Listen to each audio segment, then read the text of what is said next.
ఇప్పుడు అందరూ ఆ నియోజకవర్గం గురించే చర్చించుకుంటున్నారు. బెట్టింగ్ సైతం ఆ ఇద్దరు నేతలపైనే ఎక్కువగా సాగుతున్నాయి. మామ అల్లుడి మధ్య నువ్వా నేనా అన్నట్టుగా పోటీ జరిగింది. గెలుపుపై ఎవరికి వారు ధీమాతో ఉన్నారు, కానీ లోపల మదన పడుతున్నారు. ఇంతకీ ఏదా నియోజకవర్గం పోటీ చేసిన అభ్యర్థులెవరు, ఏ పార్టీ? What's the story?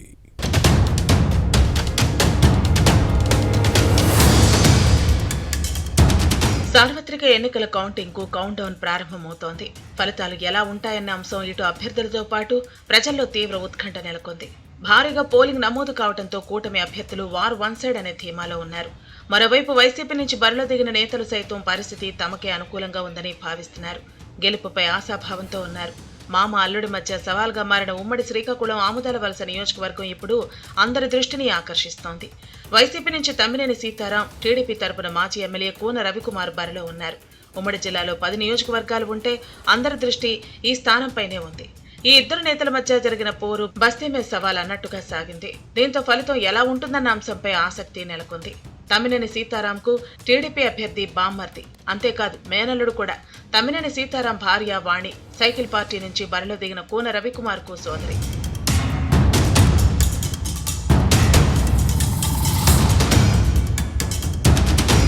ఇలాంటి తరుణంలో తమ్ముడే పేకాట అన్న విధంగా ఈ ఇద్దరు నేతల మధ్య రాజకీయం నడిచింది. గత ఎన్నికల్లో ఆముదాల వలస నుంచి గెలుపొందిన తమ్మినేని మరోసారి తన అదృష్టాన్ని పరీక్షించుకుంటున్నారు. అలాగే కూన రవికుమార్ 2014 ఎన్నికల్లో ఈ స్థానం నుంచి ఎమ్మెల్యేగా నెగ్గి ప్రభుత్వ విప్గా పనిచేశారు. అప్పట్లో తమ్మినేని ఓడిపోతే గత ఎన్నికల్లో రవికుమార్ పరాజయం పాలయ్యారు. ఇద్దరు పోటీ చేయటం ఇది మూడోసారి. దీంతో ఈ ఇరువురు నేతలు గెలుపు కోసం ఎత్తుకు పై ఎత్తులు వేసుకుంటూ రాజకీయం నేర్పారు. కానీ తమ్మినేని సీతారాంపై తీవ్ర వ్యతిరేకత ఉంది. జిల్లాలోని ఏ నియోజకవర్గంలో లేనన్ని గ్రూపులు ఈ స్థానంలోనే ఉన్నాయి. దీనికి తోడు 2019 ఎన్నికల్లో వైసీపీ అభ్యర్థికి పొందూరు మండలంలో ఉడిభుజంగా వ్యవహరించిన సీనియర్ నేత సువారి గాంధీ ఈసారి ఇండిపెండెంట్ అభ్యర్థిగా పోటీ చేశారు. దీంతో సీతారాంకు కొంత ఇబ్బందికరమైన పరిస్థితులు ఎదురయ్యాయనే విశ్లేషణలు ఉన్నాయి.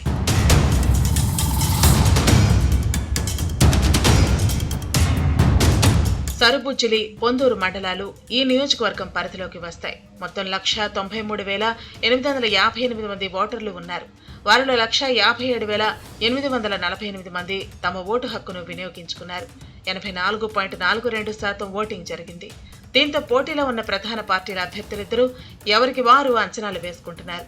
అయితే పెరిగిన పోలింగ్ శాతం ఖచ్చితంగా కూటమికి అనుకూలంగా ఉంటుందనే అంచనాలు ఉన్నాయి. దీనికి తోడు తమ్మినేని సీతారాంపై ఉన్న వ్యతిరేకత సైకిల్ పార్టీ అభ్యర్థి కూన రవికుమార్ కు కలిసొస్తుందని భావిస్తున్నారు. 5 ఏళ్లుగా నియోజకవర్గ అభివృద్ధికి తమ్మినేని చేసింది ఏమీ లేదన్న ఆగ్రహంతో ప్రజలు ఉన్నారు. మరోవైపు కూన రవికుమార్ తన హయాంలో ప్రగతికి బాటలు వేశారు. దీంతో ఆ గుడ్ విల్ కలిసొచ్చిందని భావిస్తున్నారు. ఇక స్వతంత్ర అభ్యర్థి సువారి గాంధీ వైసీపీ ఓట్లను భారీగా చీల్చారనే అంచనాలు ఉన్నాయి. దీంతో ఈసారి సీతారాం గెలుపు కష్టమన్న భావన వ్యక్తమవుతోంది.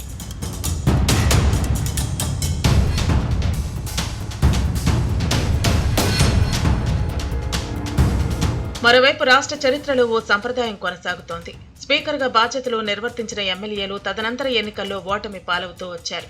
ఉమ్మడి ఆంధ్రప్రదేశ్లో కావలి ప్రతిభాభారతి, కిరణ్ కుమార్ రెడ్డి, నాదెండ్ల మనోహర్ తో పాటు విభజిత ఆంధ్రప్రదేశ్లో కోడెల శివప్రసాద్ శాసన సభాధిపతులుగా పనిచేసి ఓటమి పాలయ్యారు. తమ్మినేని విషయంలో ఇదే సంప్రదాయం కొనసాగవచ్చన్న అంచనాలు ఉన్నాయి.